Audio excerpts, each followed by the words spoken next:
My dear brothers and sisters in Jesus Christ, today Mother Church celebrates the solemnity of the Holy Trinity. Is our God one or three? The scholars and the idiots, the believers and the non-believers, everyone asks this question, whether our God is one or three. It is not a question to laugh, but we are called to reflect over. This question is not a matter for debate, but a mystery to be lived out in our lives. It is not a matter to be discussed, but to be experienced in our lives. On the feast of the Most Holy Trinity, the Church invites us to reflect on the central and most unfathomable mystery of that faith, which she has been sent to announce and make present. The mystery of who God is.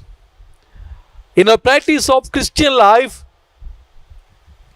the Trinity is remembered often in prayer and during the daily routine by every Christian.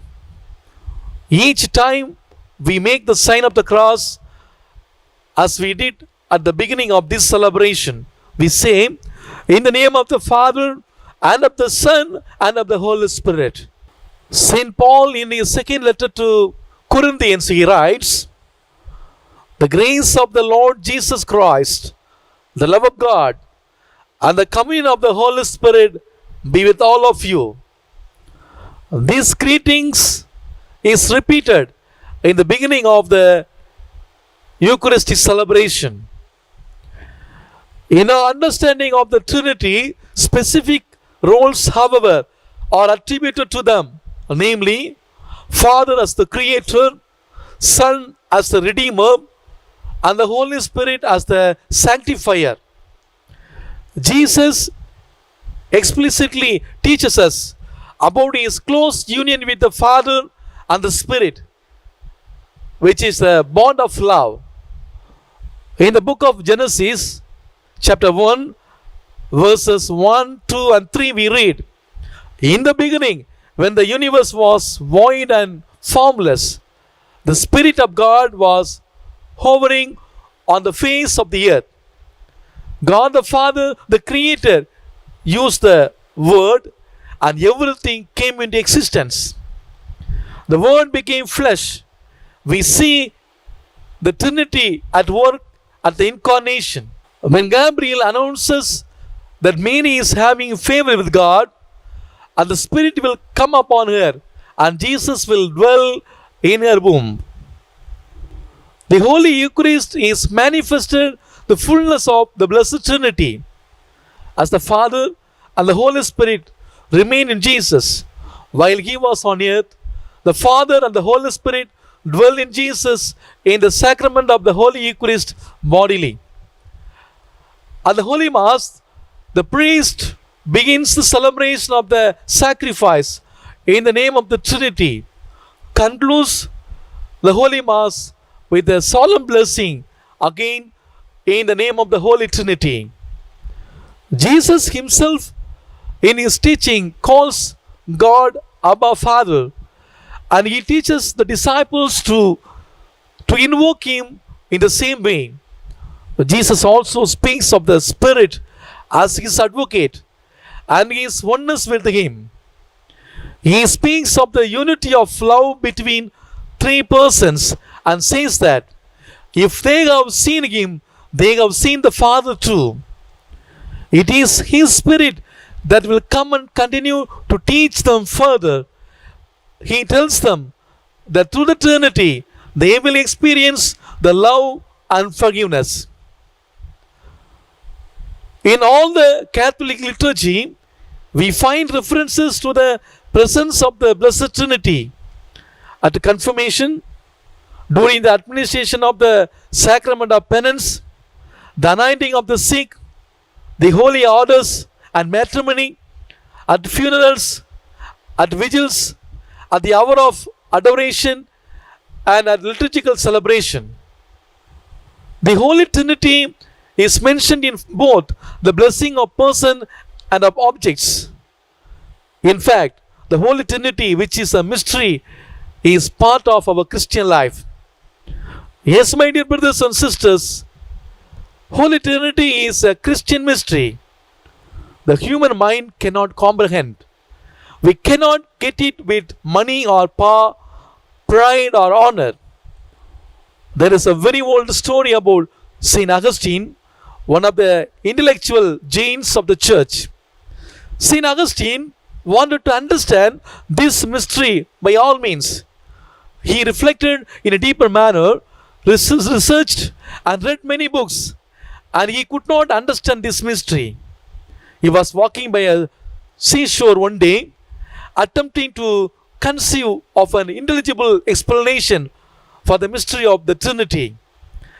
As he walked along, he saw a small boy on the beach pouring sea water with a shell into a small hole in the sand.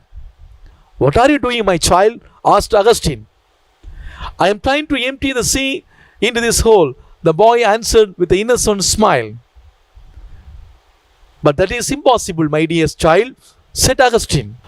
The boy stood up, looked straight in the eyes of Augustine and replied, "What are you trying to do? Trying to comprehend the immensity of God with your small head is even more impossible." Then he vanished. It was an angel sent by God to teach Augustine a lesson. Later, Augustine wrote, "You see the Trinity if you see love." According to him, the Father is the lover, the Son is the loved one, and the Holy Spirit is the personification of the very act of Father's love for the Son. This means that we can understand the mystery of the Holy Trinity more readily with the heart than with our feeble mind. Saint John Maria Vianney used to explain Holy Trinity using lighted candles and roses. The flame has color, warmth, and shape, but these are expressions of one flame. Similarly, the rose has color, fragrance, and shape, but these are expressions of one reality, namely rose. Water, steam, and ice are the three distinct expressions of one reality. In the same way, one God revealed himself to us as Father, Son, and the Holy Spirit. God revealed himself in many forms in the human history. In Exodus, God of Yahweh called Moses from the burning bush. In the book of Kings, we see Prophet Elijah found God in the silent wind. Mother Mary received the revelation through angel Gabriel, and St. Paul realized God in the thunder and lightning. We also find symbols like dove in the form of the fire, in tongues of fire, etc. He has revealed himself in three persons in the New Testament. Luke's Gospel, chapter 3, verses 21 to 22. At Jordan River, Father's voice, "You are my beloved Son. I am well pleased with you."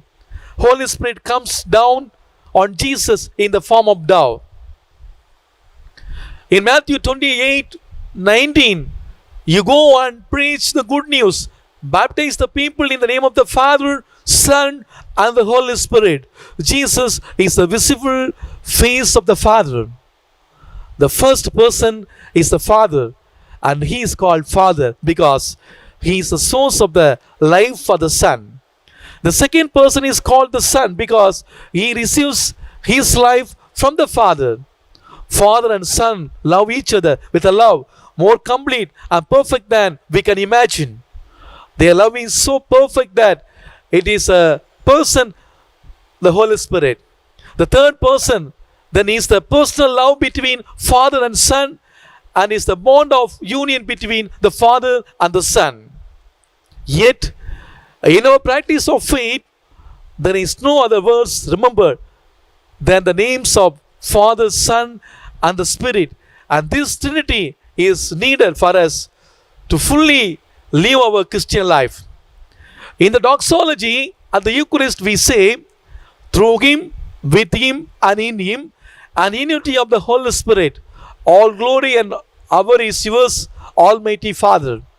The mystery of the Trinity tells us that the Son is not the Father, and the Father is not the Son, and yet both are but a single God. When the Son receives everything from the Father, He becomes similar to the Father, sharing what is proper to His Father.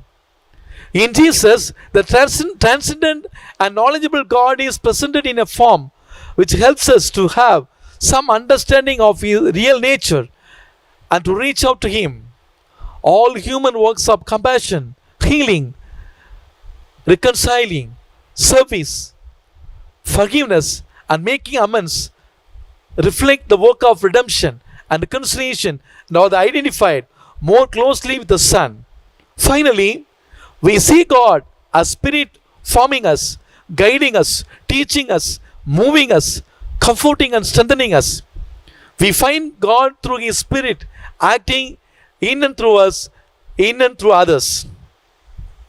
Dear brothers and sisters in Jesus Christ, the solemnity of the Holy Trinity gives us one single and solid message, that is communion.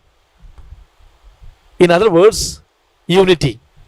We read in John's Gospel, chapter 17, verse 21, that all of them may be one. Father, just as you are in me and I am in you, let us be united with God and with one another. In human life, whatever may be the situation, in trials and tribulations, in joys and sorrows, struggles and battles, let us hold on to Him. We read in St. Paul letter to Romans chapter 8 verse 25, who will separate me from the love of Christ? Jesus promised us that He will be with us until the end of time. He is with us. The question is, am I with Triune God? Is my family with Triune God?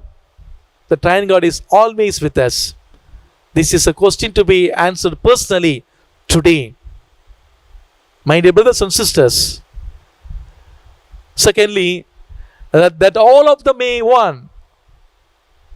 Are we one in our families? Are we one in our parish? Are we one in the place where we work?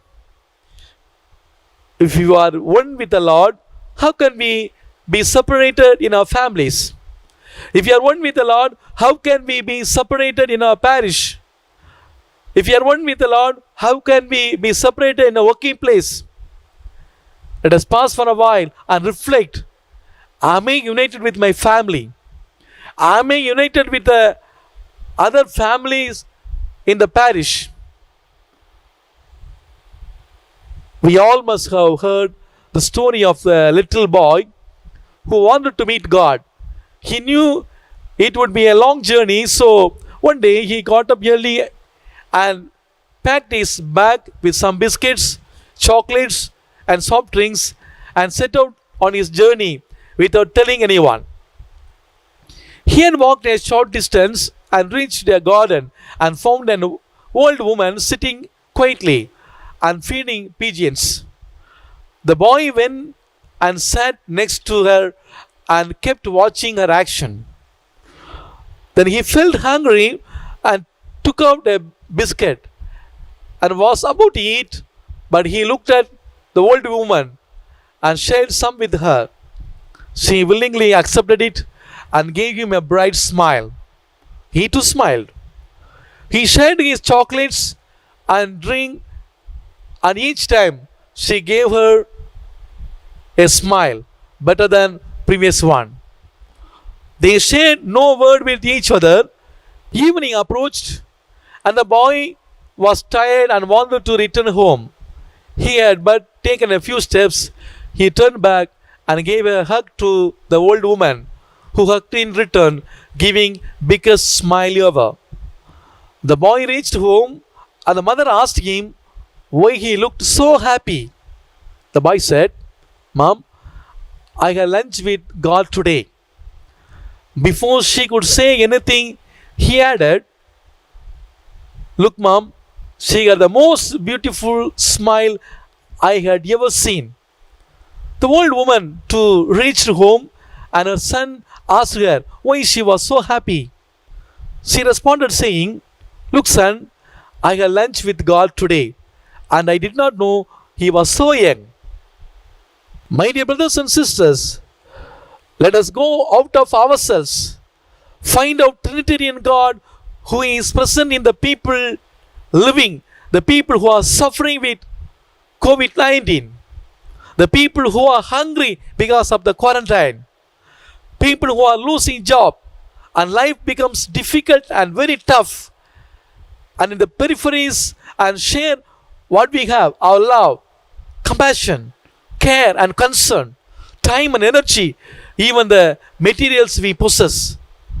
Let us united with the Lord who is present in the creation, in one another. Let our families be witnesses to the Trinitarian love and unity.